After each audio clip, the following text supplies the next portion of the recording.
sponsored by Local Touch Online, a free online magazine that has an exclusive article by Pop Culture Geekery every month. Hello everyone, and welcome to another episode of Pop Culture Geekery. I'm Joe Solis, and I have a very special guest with me tonight. I actually have my dad with me doing this review. He's also Joe Solis, just with the A in the middle. So I wanted to bring him on because we both have a love for this movie franchise we're going to talk about tonight. We're talking about the latest Rambo movie, which is Rambo Last Blood.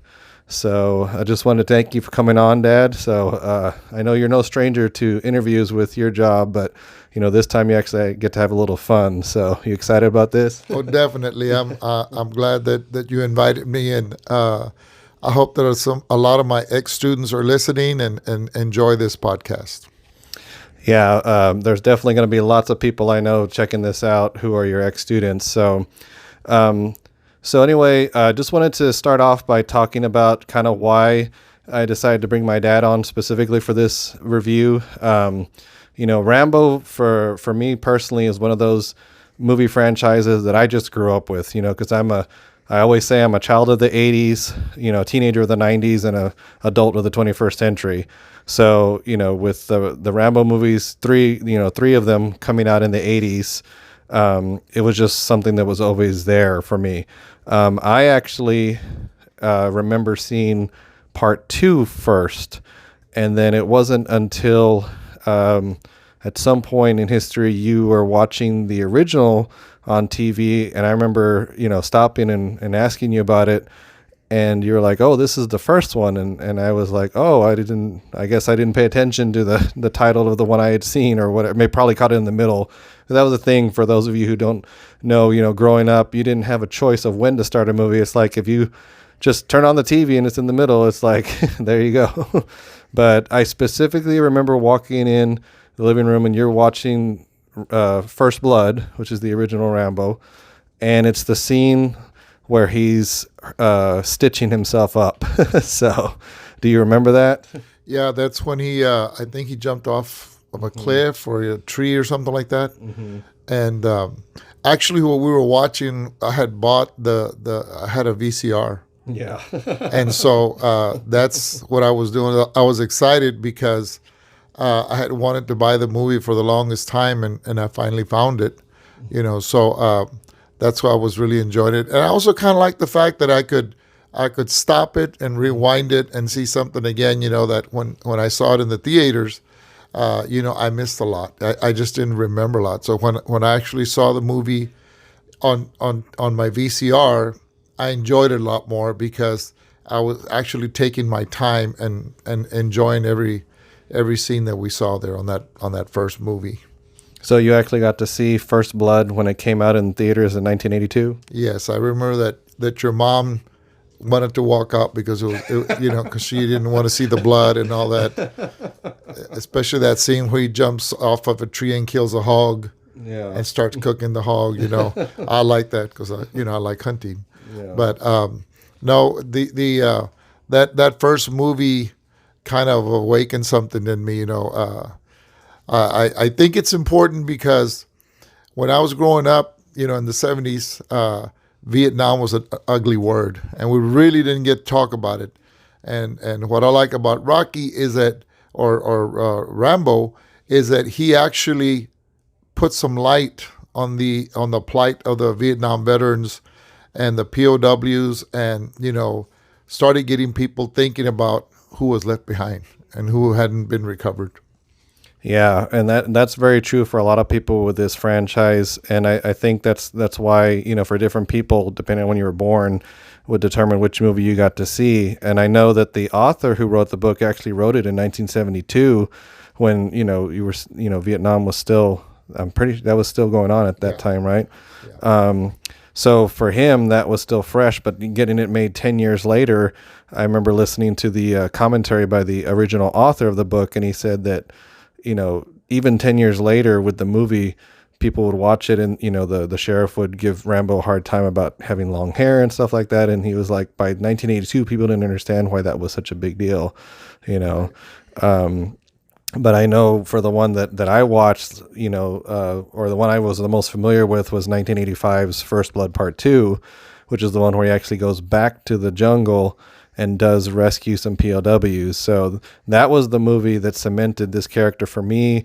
And then almost in my mind, First Blood was kind of like a prequel for me because then I got to go back and see how he became created. So, do you remember Part 2? Yes, that part two kind of awakened a lot of feelings and a lot of people like guilt because we kind of had followed the crowd and wouldn't talk about Vietnam, but when Rambo came out, it became okay to discuss it, and you weren't going to be ostracized by anybody or by any of the community or any of your friends. So once they saw the movie and they understood what he was trying to do and the message he was trying to get out to the people, then I think he became more acceptable. And he was just a real character to me, because he actually got hurt. He actually was bleeding. And sometimes you see these guys that are like superheroes and, they shoot 10 times at him and nothing touches him, Yeah. but Rambo, the stitching on the arm and other times that he got shot or cut or whatever, you could actually see the blood. And, he put a lot of reality into the show. Yeah. And it's funny because a lot of people argue that by the time he got to Part 3, which was in 1988, which is Rambo 3, which is where he, in essence, it's the one that people always say, well, it's the one where Rambo, joined the Taliban. But the thing is, at that point in history, that wasn't the case yet. So obviously he had no way of knowing that once the Russians pulled out of Afghanistan, that was going to be the future of those people that he portrayed in the movie. So unfortunately, by the time Part 3 came around, I learned later in life, that's where, he had kind of become a caricature, and, the movie wasn't as well received. I mean, it was overseas, but not as well here. So that's why we didn't see another Rambo movie for, until 2008. So that's 20 years. Yeah. So.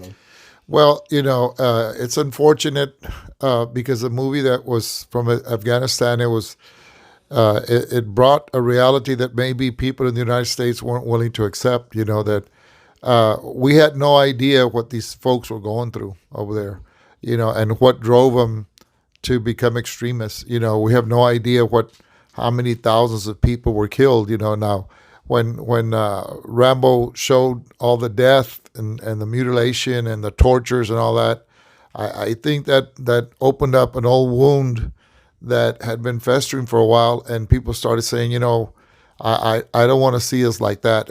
But hey, that it was reality, and they weren't ready to accept it. Yeah, and I think that's again why we didn't see another Rambo movie for so long, because his stories always seemed to go in tandem with what was going on in real life. Although I did learn later that the conflict had ended by the time Part 3 came out, and that was another thing that kind of hurt the movie. But fast forward 20 years to 2008, and then we have the movie that's just simply called Rambo. And at that point, this one is the one I'm the least familiar with. I only saw it the one time in the theaters. I just thought it was okay, but from reviewing what it was about, he's still in Thailand from what I remember, and he's trying to help some Christian missionaries who get captured. And is it the government of Burma, I think? Yes. Yeah, that's when he met that nemesis. I don't remember what his name was, but that particular movie did not, I saw it in the theaters, and for some reason or other, it made me lose interest. There was something about it that was just, it was like it was done in a hurry. And I felt like they should have taken a little bit more time to develop the movie plot.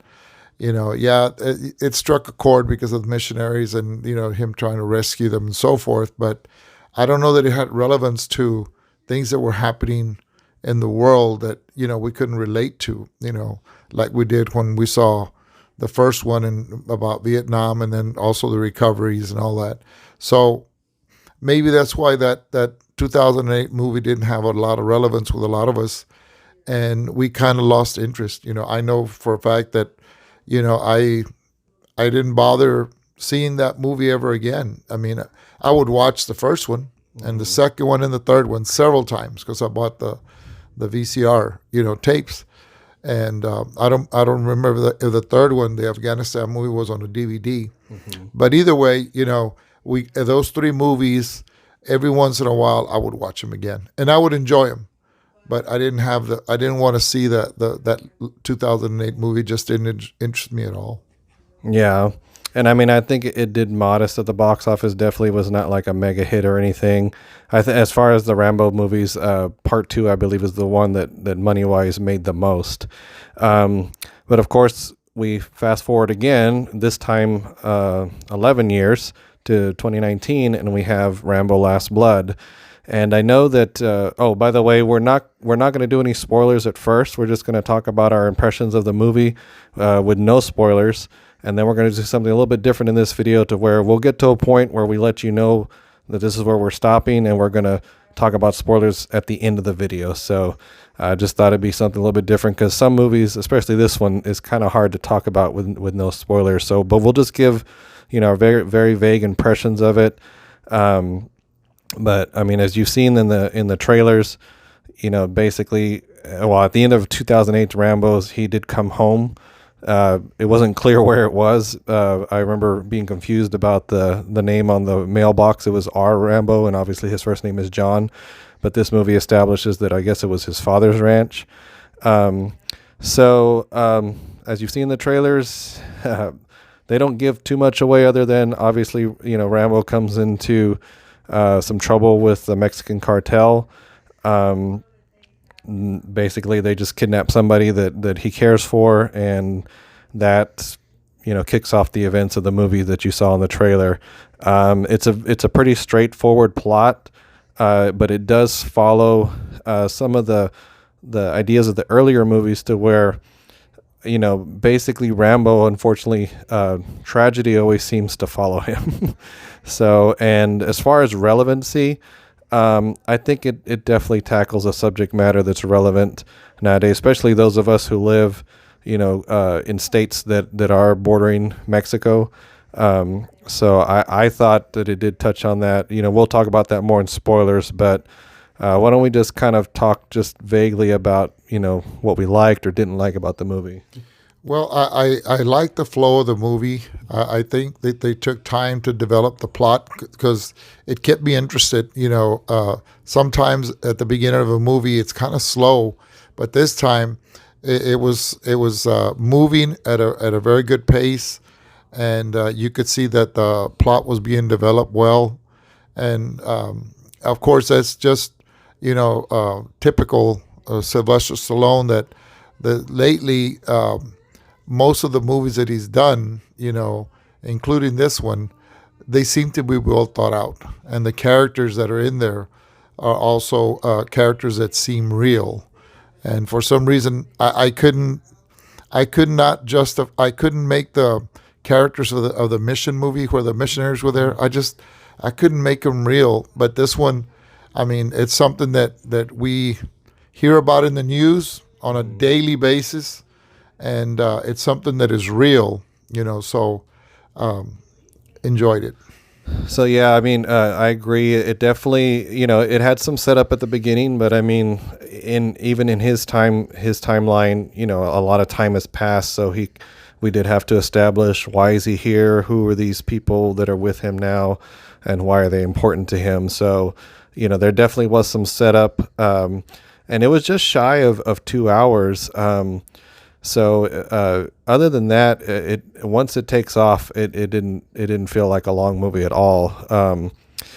There's really nothing that I can say that I disliked about the movie. Was there anything that really stuck out to you? No, I think it was well done.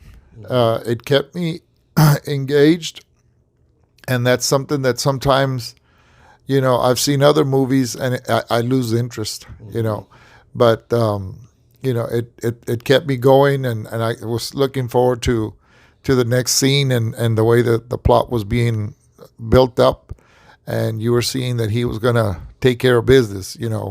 Once he got angry enough and hurt enough because of what he had lost. Yeah. So we'll go ahead and just give you our ratings real quick. And then, if you haven't seen the movie, after we give our ratings, that's when we're going to go into spoilers. So obviously you can stop the video, and once you see it, definitely come back, and that way you can kind of see what we think about, the details of the movie in the spoiler section. But like I said, I do a scale 1 to 10, 5 being an average movie.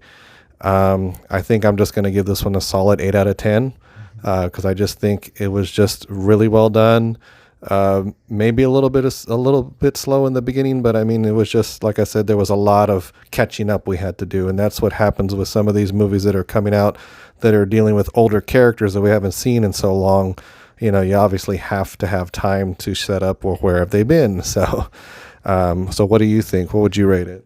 I kind of gave it a little bit higher, like an 8.5. I really enjoyed it, and I think that people that are in my age group, I'll hit 65 on November 9th. It's my birthday, y'all, and I can relate to Sylvester Stallone, coming up in age, but still being able to be effective at his role and what he likes to do. So I really enjoyed the movie. Yeah, so definitely go check it out this weekend. And so now, for those of you who have not seen it yet, we're about to get into the spoiler section, so you have been warned.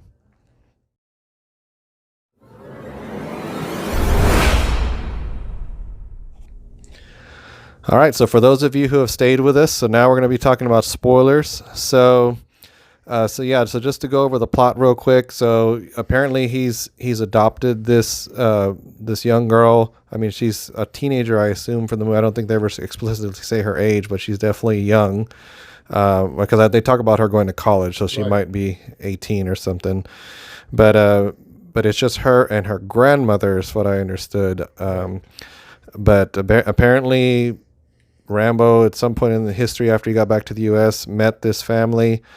The dad was a deadbeat and would actually beat the mom, and apparently the mom ended up dying, and then he left, and the daughter stayed with the grandmother, and then at some point, I guess, the grandmother became employed by Rambo as like a housekeeper, and of course with her came her granddaughter. So that's the setup of the movie. So that was pretty interesting, a pretty interesting setup, because Rambo's always kind of been a loner. What did you think of that setup? I kind of I thought it was a fresh idea, because that's true. I thought that loner character had been overused too much, and so I kind of liked this, where he actually had a family with him, and he actually enjoyed working with his niece, and she apparently was a very talented horseman, or horse person, and she had won many competitions. So you could tell that he had built up a relationship, and then the relationship he had with the horses, because to be able to do horses, to do the stop and go of that type of a competition, that takes a lot of work, and I think he did that really well. He rode well on the horse, Yeah, knowing him, I'm sure he did a lot of those stunts. Not everyone, obviously, but I'm sure he did a lot. But it's interesting setup, where the daughter apparently has a friend who helps her track down her dad in Mexico, and from what I understand, they're in Arizona, but they're literally right near the border from what we see later in the movie. But just the daughter, I mean, the granddaughter tracks down the dad. He's still a deadbeat. He basically disowns her. The friend that got her down there, tries to take her out to cheer her up. And unfortunately she gets kidnapped by the Mexican cartel and gets sold into sex trafficking, basically. So that was a pretty dark twist in the movie, but unfortunately, that is something that's relevant. So I thought, at first, when I first heard about the Mexican cartel being the subject matter in this movie, I was like, well, I don't see why Rambo would get involved with that. but they made me understand why he got involved. Did you believe? Was that believable for you? Oh yeah, and especially when she was there having a drink and they dropped the roofie inside the drink, and then she didn't remember where she was, when she woke up. So, I mean that theme is real, because human trafficking and those poor people that get trafficked, they're also turned into prostitutes. Whether they be children or they be young ladies or even young men. So it's something that's very relevant to what's going on right now at this moment, even here in our area. Yeah. So that, with that set up, and like we talked about earlier, Rambo is always defined by his tragedy. And unfortunately, the chain of events of him trying to get her back lead to her death. But that's the turning point for him, like it is in most of the other movies. There's always something he gets angry about. And this time, he had this, this family he'd kind of built. It wasn't blood family, but it was still his family. So, it was definitely pretty sad, but I should have known it was going to happen, because, something like that always has to happen in order to trigger him to really go off the rails, which is what he does. So what do you think about that? Well, one point that leads to that is that I liked about this movie was that it showed that he was not a Superman. Mm-hmm. He actually got beat up by all of them and left for dead, mm-hmm. and they scarred his face and so forth, and so that to me put some realistic situations into what I saw, and I liked that. I said, okay, so he's not just going to defeat 30 men with his bare hands, mm-hmm. And so it gave him time to, it shows where he's going back, and he knows that he's, when he goes and does things against the cartel, he knows that there's going to be retribution. Mm-hmm. So he starts preparing all the booby traps, and that's how kind of he defeated the cartel that was after him. Yeah, so I mean, you get a lot of classic, Rambo moments. Especially there's a lot of callbacks to First Blood, like Dad said, the booby traps for sure. I mean, it's just so funny, because it's like that's his thing. Like he's, people always talk about the character of Batman being prepared. Rambo is the one that is always prepared. He's a strategist. He's planning all this ahead of time, and then he goes and he literally stirs up the hornet's nest, and then causes them all to cross the border to chase him back to his farm, which is exactly what he wanted, and that's where the slaughter begins. So yeah, I don't know what you want to talk about that, but well, I thought he was very creative in all the booby traps that he set up and inside his tunnels, mm-hmm. And I kind of didn't understand why he had built them, unless he was expecting this for a long time, But they were there, and they worked right into the plot, because he drew them in there, and then he took them down because he knew the layout of the tunnels. I think that made him a little bit more formidable, mm-hmm. and he was able to set up traps, because he knew where they were going to have to enter or come into a new passage, and he was able to eliminate them, one at a time, till he got to the last character. Mm-hmm.